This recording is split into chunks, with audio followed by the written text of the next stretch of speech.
Hey everybody, it's your old pal Mad Dog, and welcome to this week's edition of Sunday Morning Coming Down on the Back of the Roadhouse podcast.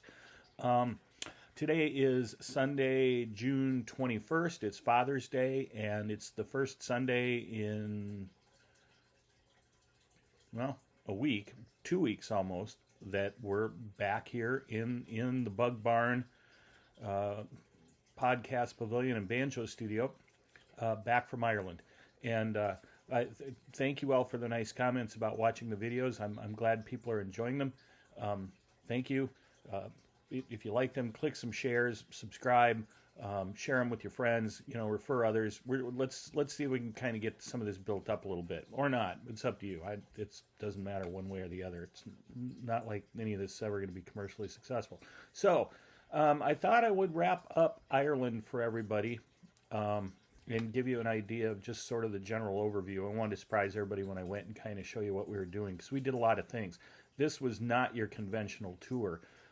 It's more of did not than did, and I'm going to cover that. But the timeline is such: we left on early in the morning, Monday the 8th. Thank you to Karen for getting us to the airport and picking us up. And as you saw, the ride home was interesting. But we left here early in the morning on Monday the 8th. We flew to Denver, where we made a quick turn to go over to Washington Dulles IAD in Washington, D.C., and had a substantial layover there, basically the entire afternoon. And that is a sucky airport to get stuck in. I'm glad everything worked getting in and out of there, because I was done. Anyway, we had a layover because we took off late in the afternoon, which meant that we arrived in Dublin about a 7+ hour flight from there. We arrived in Dublin at about 7:20 in the morning. Ended up being a great time to arrive, because really the airport was pretty quiet. It was very quiet. Had no problem getting through the airport in Dublin. Had no problem getting our luggage. Going through Irish immigration and customs was a breeze. Got the passport stamped. Nobody even looked at us when we walked through customs. I thought they'd at least want to, take a look at the bag or see if we had anything to declare. We didn't. I knew we were under the limits for any special cargo we brought, and we did bring a special cargo in the form of a bottle of Maker's Mark for our new good friend in Derry. Went straight outside from there into the terminal. We had to catch a bus. We had figured out which bus to go on, and we had a short delay. Frankly, I thought it would take longer to get through the airport. That was a pleasant surprise that it wasn't. So we sat down, had a cup of tea. Deb had a cup of coffee, and we just hung out until we caught a bus that took us straight to Belfast, Northern Ireland. So we're talking about a long day of travel. We got up to Belfast fairly late morning. We were staying at the Europa Hotel, as you know. We got in there in the afternoon, and you know, they were kind. They stored our bags. It was too early to check in. They stored our bags for us, no problem, and we went out to explore. And that started across the street at the Crown Pub. Maybe a little Wall Druggish, but a damn cool place. Way cooler than Wall Drug. Very old pub. Snugs, old bar. Good pint of Guinness, and we had pub lunch there. Deb had some crab cakes, and I had steak and Guinness pie. So basically, beef pot pie, pub style, a kind of a puff pastry. So it wasn't really puff, but great meal for what it was. Mashed potatoes with that. I mean, yeah. There were going to be moments when I was going to try and wreck my metabolism between Guinness and some of the food. But anyway, kind of held that all together. Went from there, just kind of walking around and found some other places nearby. Navigating over there is kind of interesting. The streets can change names just, I don't know, between blocks. And thankfully we had just upped the cell phone plan, and rather than trying to figure out what to do with eSIM cards and all that jazz, we just went ahead and opted for the all-in plan with Verizon. So we had text and data capability in the UK and in the Republic of Ireland. So anyway, kind of explored Belfast the rest of the afternoon. Got back to the hotel and decided we needed to go find some dinner, and The thing you need to know when you're traveling in Ireland and the UK is almost everything runs off your phone, frankly. They want you to make reservations so that they know who's coming. You can order in pubs in some places. You QR code order and they'll bring things to you. Otherwise, you go to the bar and place your order. Get whatever your beverage is, and then wait for your food, and they bring it out to you. And you're paying for this as it goes along. A lot of contactless payment, and it kind of makes sense. I mean, for places that run bars and restaurant type places, they just aren't dealing with a lot of cash. They're happy to take cash, but still. So anyway, we found a place for dinner. We wanted to take advantage of the fact we were up there and get some kind of fish thing. And Deb found one that was, fairly recommended, and it wasn't far from the hotel, certainly within walking distance, maybe a 15-minute walk, which is pleasant. And so we had a reservation to go over there. We're pretty damn tired at this point, mind you. It's been a long day. But it was important on that very first one to push through it and to stay awake. Otherwise, you are going to throw your sleep schedule off. I've traveled to foreign countries with a completely thrown off sleep schedule, and we were basically vampires in France. And not the worst place to be a vampire, but we didn't see a lot of Paris in daylight necessarily, or anything for that matter. We walked up there, and all of a sudden the place was just kind of like a ghost town, which I thought was odd. The only people that seemed to be out were either really drunk, homeless, both, or us, apparently, because we were walking over to this restaurant, but there were a lot of shops closed. And look, I didn't know what the deal was as far as do things just close early? Is it a slow night? Are they not open on Tuesdays? Is that everybody's weekend? What the hell's going on? Didn't know. There was certainly no law enforcement presence in the street, just a few people out. I just kind of thought it was odd. But we needed to eat, and we were tired, and needless to say, we made it to the restaurant, and the restaurant was closed, even though we had a reservation, and they had not communicated back that was their plan. So we thought, well, okay, is what it is. So we went back to the hotel and used the trusty opening case of emergency protein bar stash, had those and went to bed. It was time for bed. Woke up the next morning, and our plan was to go to the Titanic experience. For all of you who weren't following along or didn't have the notes ahead of time, the Titanic was built in Belfast, and so were a lot of the ships. There still is a shipbuilder up there, H&W, Harland and Wolff, big place. And actually, the very site where the Titanic and her sister ship Olympic were built still exists. You can go look at it and walk through it. It's cool. But the museum did an absolutely awesome job of kind of walking you through the history of Belfast. Belfast was a very industrial town. Shipbuilding because of access to the port and the lock and on the river. And then linen very big in Ireland. A lot of flax is grown in Ireland, and it's a chore to prepare that flax and then to spin it into cloth. But, as most of you know, when you talk about fancy dining, we still talk about white linen tablecloths, and there's just something magical about linen, and a lot of it was made there. So you've got a lot of working class people working in kind of that Industrial Revolution period, and lots of money. There was lots and lots and lots of investment that went into those ships, because those ships weren't just built to be pleasure cruise things. I mean, they weren't bound for carnival with water slides on them and pools and bars and casinos and the like. These things were designed to make money. They were designed to haul the mail, literally, the Royal Mail, and contracts with the U.S. Post Office to bring mail to and from Europe.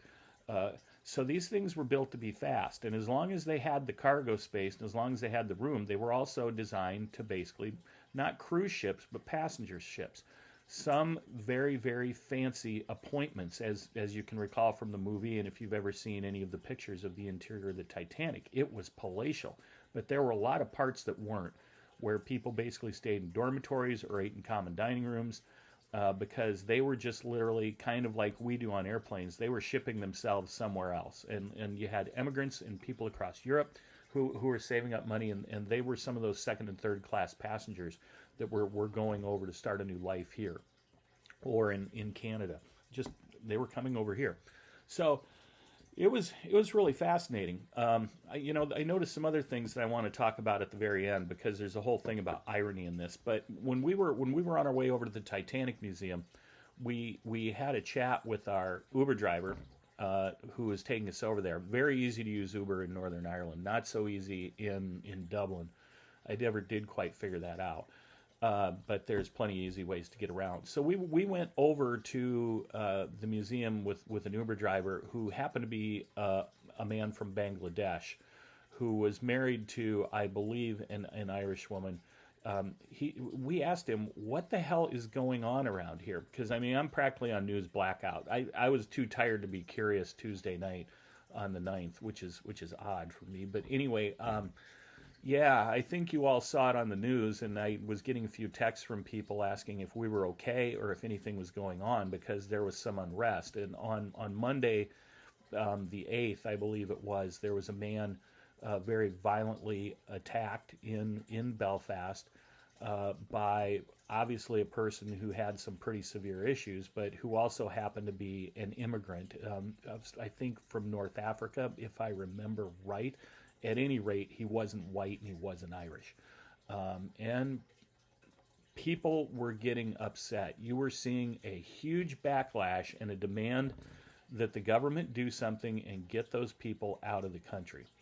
And on a later train ride, we heard somebody kind of talking about that. So the reason that those restaurants were closed was because the owners wanted to make sure that their staff and people and really any customers that were out and about were getting to and from safely. There was no violence and no issues in central Belfast, but there were in other parts of town. People were stopping vehicles, people were burning some homes, people were stopping buses, and accordingly, public transportation shut down at about 5 o'clock. And on Wednesday the 10th, a lot of those places around central Belfast were closing earlier to make sure their people were getting home safely because things just were generally not quite under control. And I get that. Fortunately, we found a really great seafood restaurant, and we called them to make sure. We made a reservation, but we're like, look, are you going to be open? And they said yes, because we've decided we're in it. I'm assuming they were hemorrhaging money by closures because this place was nice, and you could tell it was pretty popular. We weren't able to get in there on Tuesday, and obviously the reason was because they were closing earlier. But I mean, we were calling just to see if we could even sit at the bar. No, they were closing. Okay, I get it. And then I knew why. And so they were committed to staying open. If they were going to be there if their customers felt it was safe to get in and out. So that worked out fairly well. Outstanding dinner. I had monkfish. Deb had a great piece of salmon that was in sort of served in a bowl with a broth of bacon and holy cow potatoes and peas and lettuce, and it was just absolutely fantastic. The monkfish was cooked and done kind of a Korean style with some kimchi and some gochujang sort of sauce. It was just utterly delicious, and we had some oysters. I'm telling you, if you get to Ireland, you want to get your hands on some oysters. They're some of the best there are.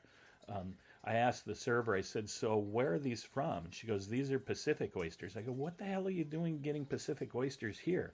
I think I kind of threw her for a loop, and that's not a quote. I was nicer than that. But the answer was it was some kind of a Pacific type of oyster grown in local aquaculture there. A lot of oysters are farmed these days, and here's a fun fact about oysters, kids. They're actually very beneficial wherever they're raised. You know, when you think of farm fishing, I think of salmon that tastes like dog food and poop, because that's the environment they live in and that's what they're fed. Oysters do the exact opposite thing. They don't. It's not like a confined animal feeding operation, which is basically what farming some fish is. They actually, in terms of what they eat and produce, they actually filter wherever they are, and I think that's kind of cool. You'd think they wouldn't taste as good as they do, but they do, and that's awesome. Really, really, really good oysters. You're not going to find any of that horseradishy cocktail sauce either. You might get a mignonette, or very popular is some kind of a Japanese style with a sauce made of soy, probably some mirin. Just fantastic, just fantastic. They're popping fresh. They're just the right size. So we went there, and then we went next door to Kelly's Cellars. A pub just happens to be conveniently located next door to have a pint, or maybe pints. And fortunately, they had a fantastic traditional group playing, a guy on a fiddle, a guy on guitar, and a guy on a four-string banjo, and they were just marvelous. They were into it, had a great time, talked to a Scottish guy, talked to a couple of fellow Americans, and talked to an Irish guy about the music. So that was wonderful. The next day, we got up and got to the train station, which was conveniently located about a block and a half from our hotel, the Europa. And I think I mentioned earlier that the Europa was once the most bombed hotel in Europe, and that was obviously during the conflict, or what people call the Troubles. And because a lot of foreign press stayed there, at that time that was a pretty new fancy hotel. People used to pay extra to get rooms toward the back of the hotel that didn't face Great Victoria Street, because that's where the bombs went off, and car bombs and whatever else people were planning. And consequently, the windows on the front of that hotel were broken very often, and one of the nicknames for it was the Plywood Hotel, because it was not unusual to have the front windows covered in plywood. I can only imagine what a pain in the ass it must have been to deal with broken glass practically on the daily. But very nice hotel.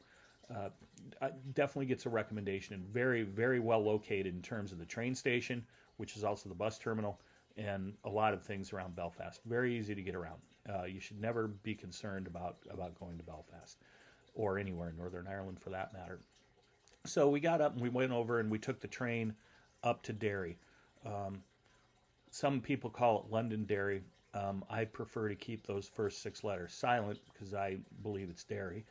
And we trained up to Derry, checked in at another phenomenal hotel that we had found. You're going to use Booking.com to find a lot of these, and that's how a lot of those folks do it. And the convenient thing about that is most of the time you can pay for your lodging ahead of time. Thankfully, we had that paid for months ago, and which is good because we spent plenty of money on everything else between eating and stuff, that we thought we needed at the time and knew we were going to get anyway. Gonna have to institute some short-term austerity measures here soon. We'll be okay. It's fine. But went up to Derry because the plan at that point was to rent a vehicle and end up driving about halfway back toward Belfast, not quite halfway, to southern Londonderry, County Londonderry, the town of Balaguer. That is where the Seamus Heaney Birthplace Museum is, and more importantly, and more important to me and my pilgrimage for being in Northern Ireland, is his gravesite at the Catholic Parish Cemetery in Balaguer, which is just outside, kind of on, I guess it would sort of be the northish side of town. I don't know what the hell way things point out there. And this gets more interesting because you heard about it earlier. Yeah, I had a little traffic mishap in town. Folks, I'm going to give you a real piece of advice here that I learned the hard way. And that is, if you don't feel 100% confident driving on the left side of the road in a right-handed drive vehicle, which throws your complete perspective backwards, and you're going to have to go through roundabouts, and lefts are rights and rights are left. The left is the easy turn, but you have to look the other way to make sure you just didn't get in front of somebody in traffic. And rights are left. So again, you've got to be looking the other way. I've actually kind of had to adjust back to my thinking, because just riding around and being around and crossing streets, you get used to looking the other way. It changed your orientation. I'd like to tell you I was involved in some interesting traffic mishap. I wasn't, and it was a matter because we were in a narrow street, and I just couldn't get my perspective on that. And yeah, there were issues. And anyway, we were able to get to the Haney gravesite, and we were able to get to the Haney gravesite and see that, and had a great time. I talked about that earlier, and it was really quite wonderful. Meant a lot. It meant a lot to me to be there, and it was very touching. Notwithstanding the fact that I may not have necessarily been in the best frame of mind at that point. So now we got a car that's not going to move, that needs to be moved, as in direct object moved. Got that taken care of. Made some phone calls. Got all that in the works. Going to be dealing with that a little bit. But if you're going to drive, and I don't recommend you do. For basically what this is going to end up costing in the end. And look, if you are going to drive, get all the damn insurance they will sell you. I don't care what it is. I don't care how you think about it. Friggin' buy it, okay? Buy it. I did, and I think the whole thing is kind of capped. But still, I'm going to have to deal with it. And, some very nice folks in Balagi are going to have to deal with part of it too. But by the time this is all said and done, everything's going to be just fine. So anyway, we managed to limp our way back into Derry.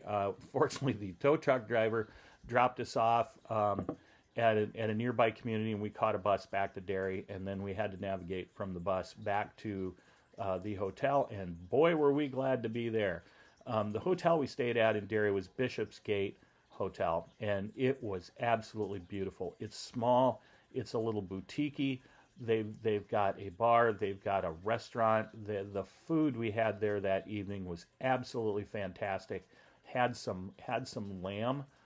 Oof, it was good. It was absolutely delicious. And Deb had some sea bream, a fish that she had never tried before, sautéed with a sauce, and just perfectly cooked. Get the seafood in Ireland, in Northern Ireland, and I don't just mean the fish and chips. That's fine too, but did that.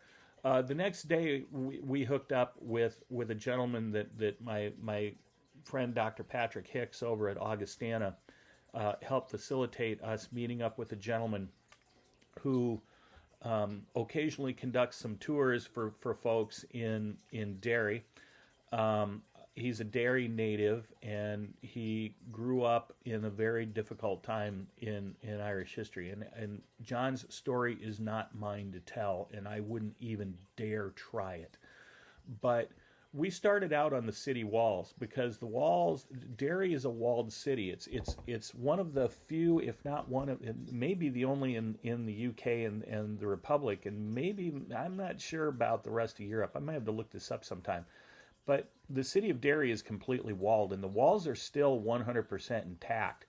It was built that way because this was a colony that was kind of a plantation or a colony up there that was sort of put together by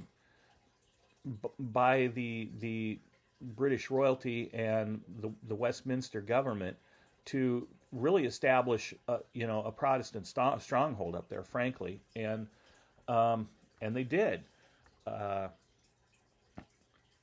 Yeah. So so the walls were built. There was a siege, and I mean, we're talking back in like 400 years ago, 16 something. The history is really interesting, but they were able to pretty much hold down that city and keep it under siege until a couple relief ships could make it up the river and barrel through the barricades and things that people were erecting to try and prevent those ships from reaching the city. Well, they did, and there you go. So that's how that worked. But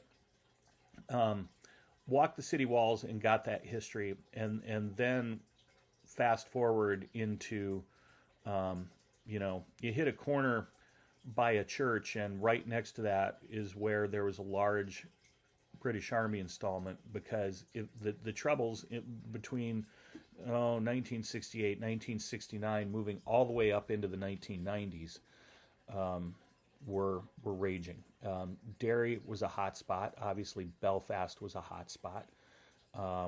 And as I come to find out, because I had plenty of time to read on the way home, and then some bonus time. But the southern part of Londonderry County, Londonderry, even down in Balagi, I had no idea. But those were hotbeds of sectarian violence and activity as well.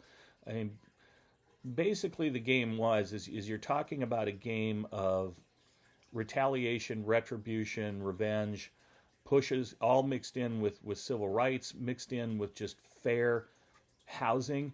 And I think I alluded to this in the video that I recorded that evening, and I'm not going to kid you, my emotions were pretty raw. John's got one hell of a story to tell, and to say it's compelling is really an understatement.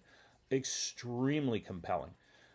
Very, very interesting place. And yeah, we walked through practically step by step of the events of Bloody Sunday, January 30, 1972, when the British military shot 14 innocent citizens who were attending or near a civil rights march. You kind of have to understand how this stuff works, and it's fascinating, and it's very troubling. I struggle anytime you've got armed military belonging to a government that's in the streets in some sort of a civil capacity, and civilians are getting killed, unarmed civilians, and civilians that aren't posing any threat at the time. It's pretty damn close to what you saw in Minneapolis. And just to tie this up in a knot, what you see in what happened there on Bloody Sunday has played out in varying degrees all over the world, and it's the kind of thing that can break out anywhere. And this is the kind of history where people talk about learning history with the idea that you're not going to repeat it, because to ignore it and to think it's over really isn't the case. It's still there, and frankly, some of the tensions are still there. You just kind of have to know exactly where to look at it. But there's still territory that's kind of marked, and these folks are they may not be making bombs in kitchens. That didn't go real well all the time, by the way. And shooting each other and assassinations, but there's still what I would call a great dose of tribalism. And when you think about it, a lot of people, you're dealing with a lot of what I would call generational trauma. And I really firmly believe, folks, that that's a real thing. And you see it all over here in America, because certain people and peoples, plural, have had an awful lot to deal with. And I'm not necessarily trying to lay fault or point out victims and perpetrators. That's not the point. But I think you have to be sensitive to the fact that there are people and peoples who have dealt with generations and generations of shit, and it's not easy, and it does things to people. Okay, that's the backdrop for what was going on with the entire immigration situation and the riots that you were reading about or seeing about in Belfast. Weird. That tension's still there, and that tension exists all over the world, and it can pop up. So the next day, we jumped on 2 trains, learned the intricacies of Irish train travel. Here's the deal. Northern Ireland is obviously its own rail system. The Republic is its own rail system. Those systems operate bus systems. There are other bus systems. Inside Dublin, there are trams, there are local commuter trains, and then there are the big trains that go between the cities, and then there are buses, and there are private buses, and holy crap, I got tired of dealing with logistics, and I'll kind of get to that in a minute. But anyway, we get down to Dublin, and I think my comparison to this is it's kind of like if Derry is sort of like Spearfish or maybe Pier. And those are good comparisons because they're small, close-knit communities. And I'll tell you, Derry is. People know each other. Kind of makes you wonder how some of those sectarian things work, because everybody knew who everybody was and what side everybody was on, so there were no secrets there. Anyway, 2 trains down to Dublin. We had to get to Belfast and had to make a connection. You can buy tickets at kiosks in the train station, and we did not have tickets to get from Belfast to Dublin. We had tickets to get from Derry to Belfast, and that was very easy, and we rode the train, no problem. We got to Belfast, and you cannot buy tickets for trains too far ahead of time. You have to get them on the same day of travel, but you cannot get them any sooner than 80 minutes before the train leaves. So if you've got a half an hour and that train's leaving in a half an hour, you can't buy tickets for it. You get parked for an hour. So we got a little bonus time at Grand Central Terminal in Belfast. Fortunately, these places have places to eat and sit down. There's Wi-Fi everywhere. There's Wi-Fi on the trains. There's Wi-Fi on the buses. There's Wi-Fi in the restaurants. There's Wi-Fi in the hotels. You got to, because you're running every damn thing in the country, reservations and payments off of it. So we sat down, and I had the world's worst Caesar salad, chicken Caesar salad, and holy crap, that was bad. Deb had a chicken sandwich, and she liked it, but more fortunately, they had liquid refreshments, and we availed ourselves. Then we got on the train. I was eager to buy the train passes. There's like 5-6 different classes of tickets. I just got a single tickets. They were a little more expensive than the ones coming down. Yeah, because we bought first class. All right, I'm fine with that. Bigger seats, a little nicer, sit at a table, reserved seating, worked out great. We were the only people on that car. It was like traveling like Eleanor Roosevelt, and I didn't necessarily have a problem with that. Cost a little more, but nah, so what? Anyway, get down to Dublin, get into Connolly Station, and had to walk over to the hotel. We stayed at the Trinity City Hotel, which is adjacent to Trinity College on the north side of Trinity. Trinity is a big, big campus in plop in the middle of central Dublin, and it's got walls that run all around it. It doesn't look like your average U.S. sort of campus. It's Irish. It's unique, and it's been there a long, long time. And we stayed there. We had to. I think we did get there in time that we were able to check into our room, and then go out on a little explore. Dublin, much, much bigger. Like I was saying, if Derry's spearfish or pier, Belfast might be like Sioux Falls, and Dublin is more like going to New York or Chicago. It's big. It's big, big, and it is bustling. I think the entire perimeter of Trinity College is one big bus stop. I mean, they go all the way around there, and there are roundabouts, there are one-way streets. Again, you've got to make sure you're looking the same way, and I'm not kidding you, folks. It took a couple of days to get my legs underneath me as far as navigating Dublin went. But we got out and moved around and went some different places. It was wonderful. We stopped in, we were looking for something to eat because it was getting to be about that time. It was a pretty long day. Between the train rides were about 2 hours apiece with 2 in between. So, we've chewed up 6 or 7 hours of the day at this point. So getting tired, getting hungry, and just kind of looking for a place, have a pint and have a little something to eat. Walked into I don't even know what the name of this place was, but we walked not far away. There's a very commercial area over there. Grafton Street is fairly nearby, and Grafton Street is about like a big open air shopping mall that you can buy, the little souvenir trinkets in what amounts to the Irish equivalent of like the ABC stores in Hawaii. If you've ever been there, that's where you get your stickers and your shot glasses and your Guinness merch and your Irish stuff.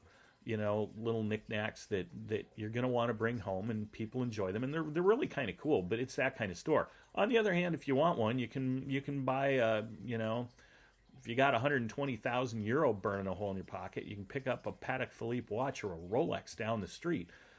It's one of those places where within about 3 blocks you pass 2 Pandora stores. It's that kind of shopping. Drove me nuts. We didn't spend a lot of time there. Bought some tea. And we bought lunch at what amounted to a department store with a grocery underneath it. Phenomenal fresh food down there at I don't know what it's called, but anyway, it was good. And ate that in the park. Anyway, so we end up in this pub thinking, well, how bad can that be? Well, I'll tell you. First of all, it was busy, and the second thing that had occurred to me is it was chock full of Americans.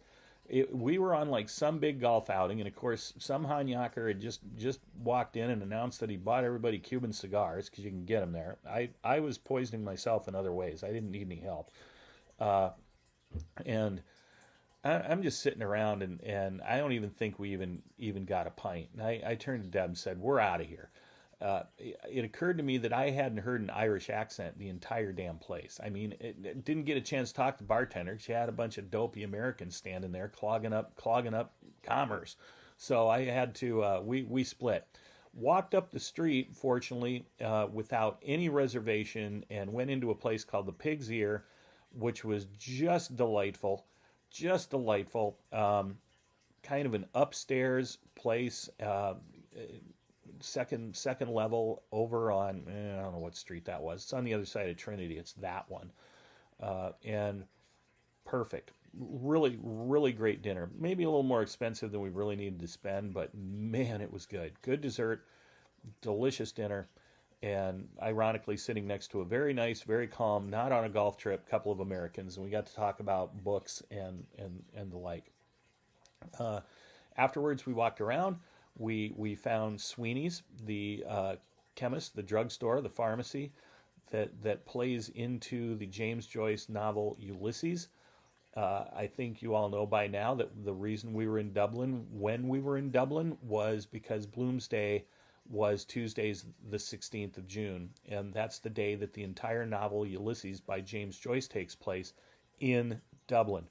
And Sweeney's is one of the very, very few places that still exists, and maybe one of just a couple, one of which is a cemetery, exists in situ. It's very much the same. It is not a functioning drugstore anymore. It's basically an art collective, and there we met the gentleman who bought it and who operates it, and it's a place where writers and artists and enthusiasts show up. We stopped in the next day and bought some soap.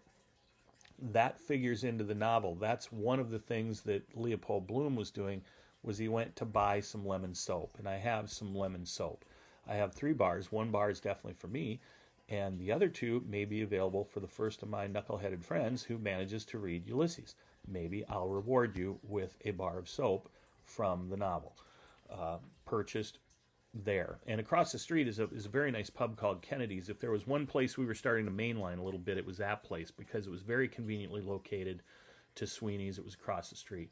Anyway, while we were at Sweeney's, Wayne, the front person who kind of ended up running the place most of the time, charming, super nice individual.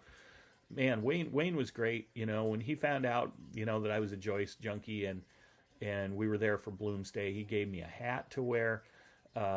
He hooked us up with some nice stuff. We bought soap. You know, we left a little donation, and it was just phenomenal. And this red-haired, very Irish woman walks in, and you can tell she's just a tad eccentric. And I think she would be okay with me describing her that way. She's Sheila Hamilton is just a little bit larger than life, and you know, I like people like that. She's an author and she wrote a book, and so I immediately bought a copy on if she would you know inscribe it, and she did. Very kind. It was signed already. But Sheila gave us some tips, including on where we might go, so Deb could get some more authentic attire for Bloomsday, and we took Sheila's advice on that because I think Bloomsday must have been a couple days away. Anyway, so we made it back there because it was a big celebration out there. There were people coming and going all the time. We stopped over at Kennedy's for breakfast, and that Kennedy's existed back in Ulysses days too. It was known by something different, and in the novel, maybe it was in chapter 2 or 3 at one of those, but Stephen Dedalus ends up there, you know, standing rounds with his last paycheck. If you've read the book, you know, but that was, I believe it was known as Conley's back in those days. They had a special feature breakfast. So one of the things that, again, a Joyce junkie and somebody who's read Ulysses will know is that Leopold Bloom had a thing for internal organs of beasts and fowls. He liked his kidneys and he liked his livers. Matter of fact, when you meet him in the novel, in the fourth episode, Bloom has gone out and purchased himself a pork kidney that he's brought home to make himself for breakfast. Accordingly, on the breakfast special, which was the only thing you could have for breakfast at Kennedy's, was the Bloomsday breakfast. And sure enough, I mean, basically this is the full Irish. So you've got a little bit of baked beans.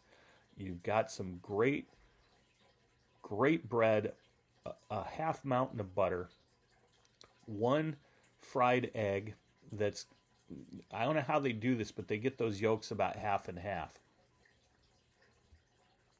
Sorry, I about burned my breakfast for the week. I had some egg muffins in. I had to go get those out.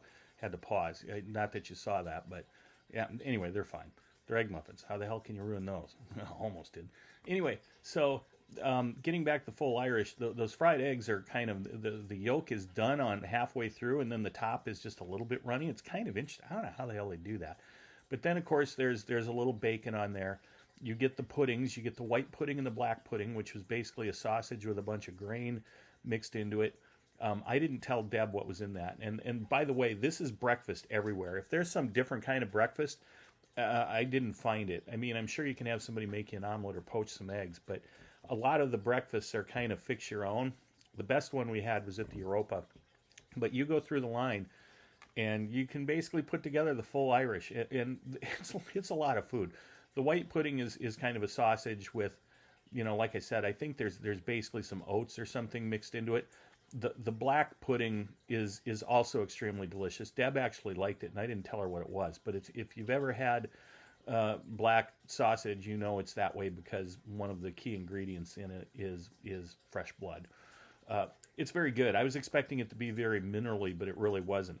Now, the addition on the special Bloomsday breakfast, and we just split one, is a slice of liver that had been fried, actually pretty good, and a mutton kidney.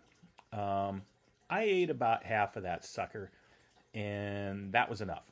I experienced it.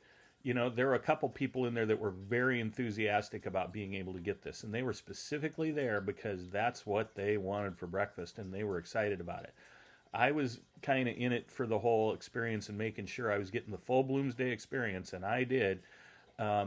Look, kidneys aren't bad. It's about the texture. It's maybe about like eating a gizzard, but here's the deal. If you know anything about kidneys, they filter your blood because what they filter out, you pee out. Accordingly, they got a little tang-a-lang-a-dang-a-ding-dong to them, and it was fine. I didn't finish it, and I didn't get scowled at, and it came as no surprise to just about anybody.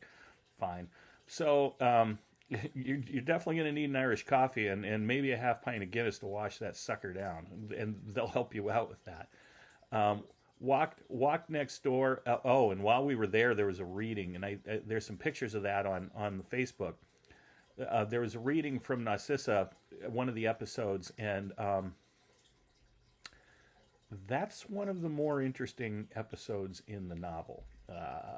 Bloom is at the beach kind of watching what's going on, and there are some younger women taking care of young children there who are running around playing on the beach. There's a dog there. And then there's this very well-attired woman who is there who notices that Bloom is looking at her. And it becomes several pages of very interesting flirting during a fireworks show. If you know, you know. Anyway, give it a read. I'm not going to tell you any more about it. But that was a lot of fun. Very dramatic reading. She did a great job. And after that, we wandered off, and we stopped over at Sweeney's, said hi to everybody. Sheila wasn't there at the time, and I don't think Wayne was. I don't remember, but there are a lot of people standing around in garb. Very, very fun. And then we walked over to a bookstore over on Grafton Street. Wonderful bookstore, wonderful. Went back there and bought some books. This was like a Barnes and Noble size thing, but it was very much an independent bookseller. and there were some Bloom State people that were basically running open mic over there for about an hour, hour and a half. And people were coming up and doing readings from Ulysses. They were doing readings from Portrait of the Artist as a Young Man, and it was just absolutely phenomenal. Find the video of the woman reading from Penelope, the last part of the book, which is Molly Bloom, talking about her husband and what had gone on that day, and a hell of a lot had gone on that day, but it's very interesting, and she read the very last part of the novel, and she just did a fantastic job. So we did that, bought some books. After that was just kind of more wandering around and going to some different places.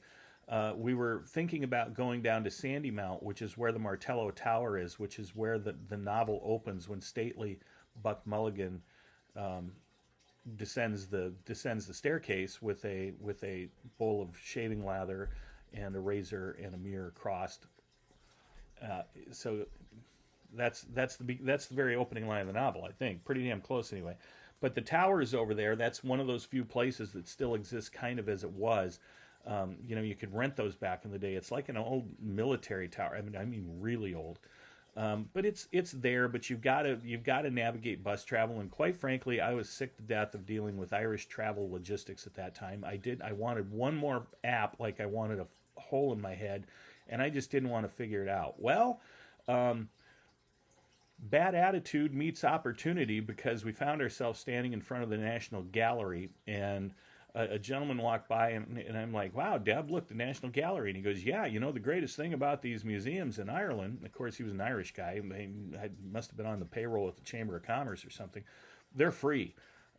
You don't pay to get in these things. They'll gladly take a donation, and I left them a donation, but they're free. You can go in and look at them and look at some great art.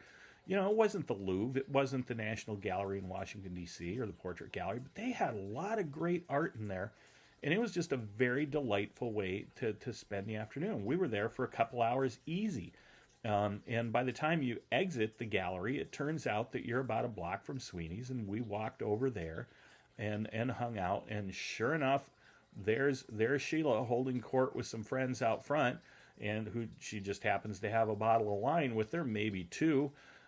So we had a chance to hang out and just had a great time. We went and found some tapas for dinner. Sheila gave us a great recommendation for someplace else. We had tapas 3 times, and those are the little Spanish dishes, and it's kind of nice because you can kind of control what you're getting and you can control your portions. I was trying not to totally wreck my metabolism when I was over there. I kicked it in the nuts a few times, but it came out on the other end of it okay. Going to be a little transition, and we need to get back down to business here, but it went rather well. Trying to think of what we did the next day, because it was Wednesday. Yes, Wednesday we had made arrangements. Deb really wanted to go on a tour and get out of Dublin, and there are many, many tours. Sherry had given us a recommendation to use an app called Viator or Viator or something like that. And they basically broker these things. It's what Airbnb is for, for people that rent their places out. This is basically for tour operators. And you can find almost any kind of tour, from some more expensive privately guided ones, it's kind of a VIP experience, down to just getting on a bus with a bunch of other people and getting hauled about 20 miles outside of Dublin, which we did. And we went down to an area called Glendalough, which is out in the countryside. It doesn't take very long on the motorway to get out of Dublin, and when you're out of Dublin and make a turn up into those roads, it's kind of like leaving Denver and going into the Rocky Mountains and into the heart of it. All of a sudden you're on 2-lane road, narrow, no shoulders, stone walls in places, and some absolutely stunning views. We got up there and had about 2 hours to walk, and it was a hiking trail outside, very, very walkable. Very, very walkable, and we walked up to a lake. Actually, we walked up to the second lake and then turned around and came back. But along the ways, there's the first lake you can stand and look at. There's waterfalls to look at. There's all kinds of beautiful wildlife, and there's a medieval monastic village in there that's in ruins. The old cathedral and the keep where the monks stayed, and a cemetery. And I mean, those grave sites are so old. I'm not sure I was able to read any of them. But it's beautiful, and it was a very pleasant diversion. We got back to Dublin again, able to hang out with some friends, kind of make our last trips and pick up our last things because we were leaving Thursday morning, and that's the subject of a lengthy Facebook post, and it really went great. We were able to see some traditional music in between there. We were able to meet more Irish people, and they're just when you get Irish people on Irish people's terms, they are really some of the most delightful folks in the world. They're happy to talk to you, and it's not like when you get involved in this endless chit chat with some guy that really, really, really wants to talk to you at the local watering hole here, which I think is more therapy for somebody else. It certainly isn't therapy for me, but you have some absolutely delightful conversations and exchanges of ideas with Irish folks, and it's fun, and it's really a no pressure deal. We got back. That was a hell of an ordeal. We had some bonus time in Chicago, but it worked out fine because we got to meet up with Casey and Kara, who were there just for something to do. And frankly, I'm glad they were there because we had to stay overnight because of a real connection problem. Yeah. Anyway, I'm glad to be back. As I remarked to my friends over the weekend that it's good to be back because we were reaching the point in our Ireland trip where frankly I could have stayed a lot longer, and I think Deb could have too. We were going to run out of money pretty goddamn quick, but we could have stayed a lot longer, and I was kind of at the point that everybody I like to see and love and be around here was going to have to come over there, or I was going to have to come home. So I'm very glad to be back and with everybody. So I want to kind of tell you a couple things and just give you a couple pointers. I remarked to Deb as we were traveling back that on this trip I was more proud of the things that we did not do as opposed to the things we did. You heard about the things we did, and it was really kind of geeky stuff. I mean, we're going to a Nobel laureate's gravesite. We're getting a private tour of Bloody Sunday, almost bullet by bullet. Major impact there. And then Bloomsday. And these are not normal people things to do. But, in between that, we packed in things like going to Mass. We packed in art museums. We packed in a lot of good food. And we packed in a lot of good people. I was actively looking to hang out with locals. If the place was full of Americans, I was going the other way. And that's not a slight against Americans, but I didn't go to Ireland to hang out with them all. And if you've traveled internationally, you've probably encountered some fellow citizens of the U.S. who, yeah, you can tell. And by the way, if you think you're running under the radar in places like Ireland and you think you're going to slide past them, that you're from somewhere other than the United States, good luck with that. You're out, buddy. Trust me, they know. I once got slightly. I got asked if I was Canadian. I thought that was kind of funny. Anyway, but we did a lot of hanging out and a lot of weird things that were just very enriching and very, very, very fun. And leave some, frankly, some breadcrumbs for next time. But here's my list of things that we did not do, and it's got to do with a list of places. And some of them were things maybe we could or should have done, and others are basically things I'm glad we did not do. One of the things I'm glad we did not do is we did not go to the Temple Bar area. There is a pub called the Temple Bar, but the Temple Bar is an area on the south side of the Liffey, and it's a course of many blocks. And what I would describe Temple Bar as is a combination of Bourbon Street and Las Vegas crammed into Dublin. It's pubs, it's casinos, it's clubs, it's that kind of thing. And almost to a person, any real Irish person told you to stay the hell out of the Temple Bar area, especially during the evening. And it wasn't because it was dangerous. That's not it at all. But it gets bloody expensive. Our bus driver that took us down to Glendalough made a point of telling us that, if you're going to go during the day. Because he related a story about somebody who had recently been down there in the evening and got charged €12.75. That's about, I'm going to just conservatively guess that's about $15 at a minimum for a pint of Guinness, you didn't need to be paying more than about 6 or 7 quid for a Guinness anywhere.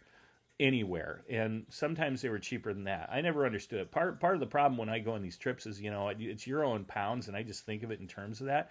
It's about like having chips in the casino. It's like, oh, a red one and a blue one. Okay, you give me a beer. Okay, it was $13, but whatever. So we stayed out of the Temple Bar. Didn't go there at all. We were kind of on the outskirts of it here and there, but we didn't go. We avoided the wall druggish kind of situations, like that pub I walked out of. If the place just felt too fakey fake, out of there, no problem. We did not go to the Whiskey Museum. We did not go to the Guinness Storehouse. What more was Guinness going to do for me? It was on every street corner. It was practically coming out of the water fountains. The best Guinness you're going to have isn't at Guinness. It's at some pub talking to some guy who may or may not be the guy that pulled the Guinness for you. And, by the way, you need to sit and wait for one of those because they're going to pour it correctly. By God, they do. We did not go see the Book of Kells. Ironically, that would have been something that would have been kind of cool because I really wanted to see the Trinity College Library, because if you've seen pictures of that, it's kind of like Hogwarts. It's pretty cool. And the Book of Kells is really neat, but it's going to cost you €25 or more to get in the place. But here's what I learned: they're renovating Trinity College Library, so all the books are out of there. I mean, yeah, you've got the whole Book of Kells experience, but I mean, if I couldn't have seen the library as I wanted to see it, that was going to be a major bummer. We had a great experience over at the Seamus Heaney exhibit put on by the National Library that was over at the bank, and that was really cool. We didn't do those things. We just didn't do them. No Blarney Stone, none of that.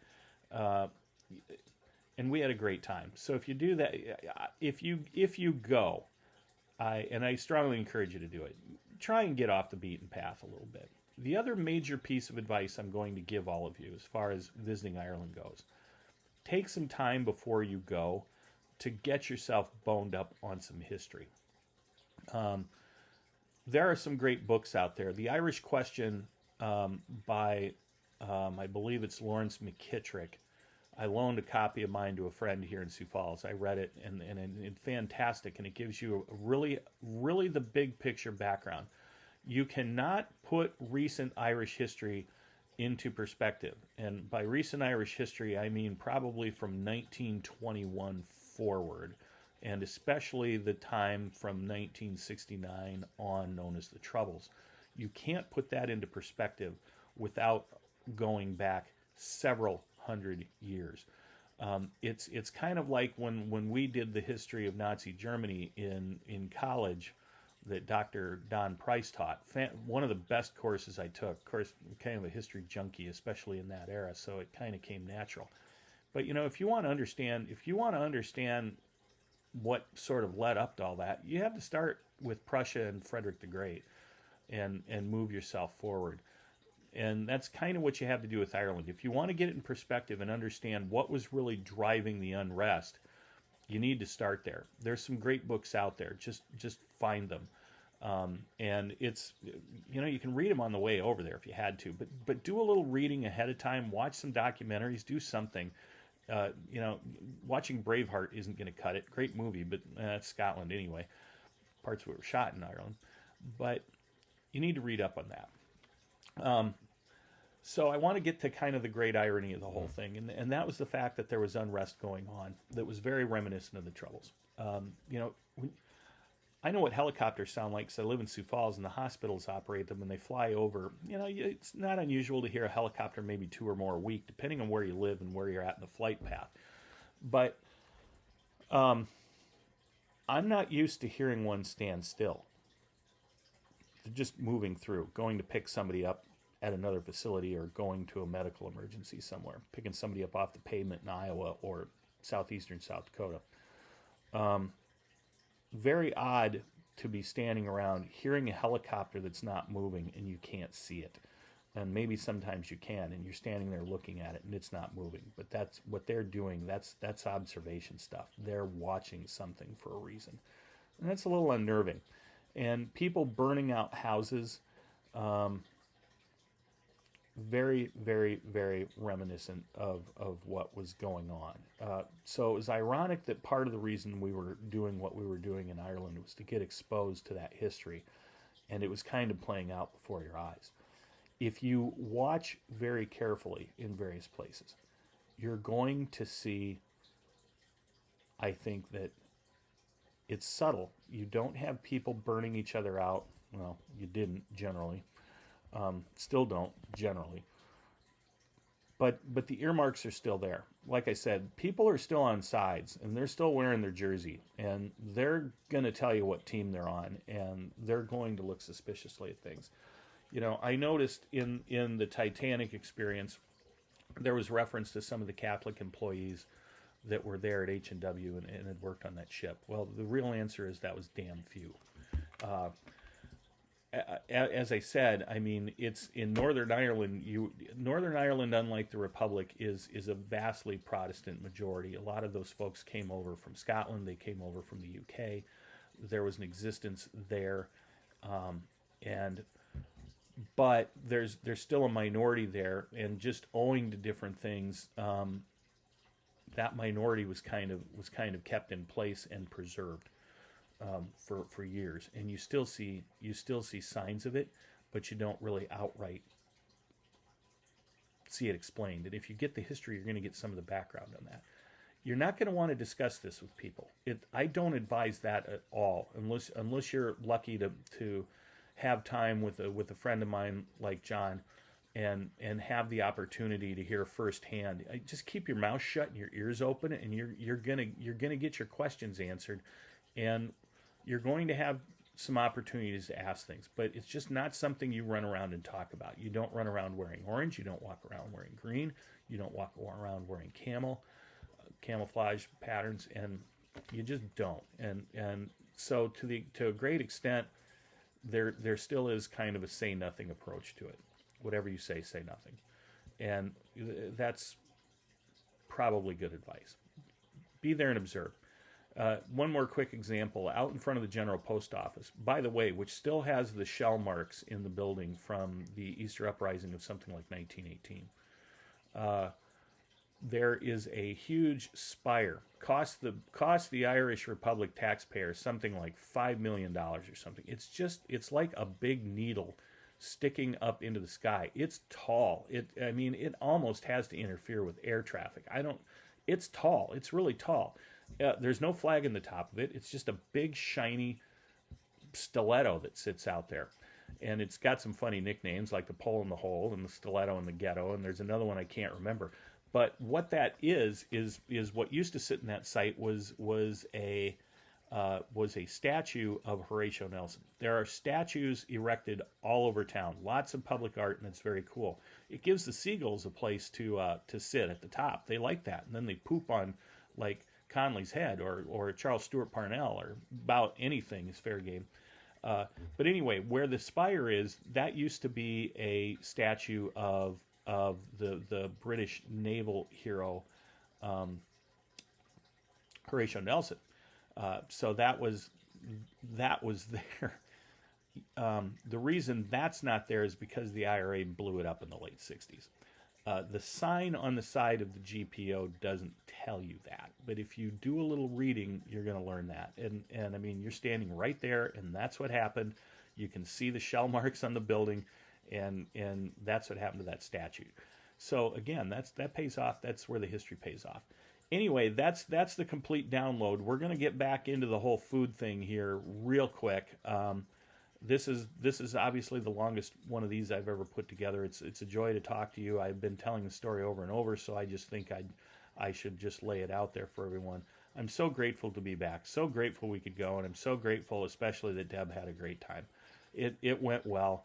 I think we would gladly go back, and there's other places that are on the international travel list that are going to get clicked off through the years. Folks, you just have to do it. Figure out a way. Get a credit card where you can acquire the points.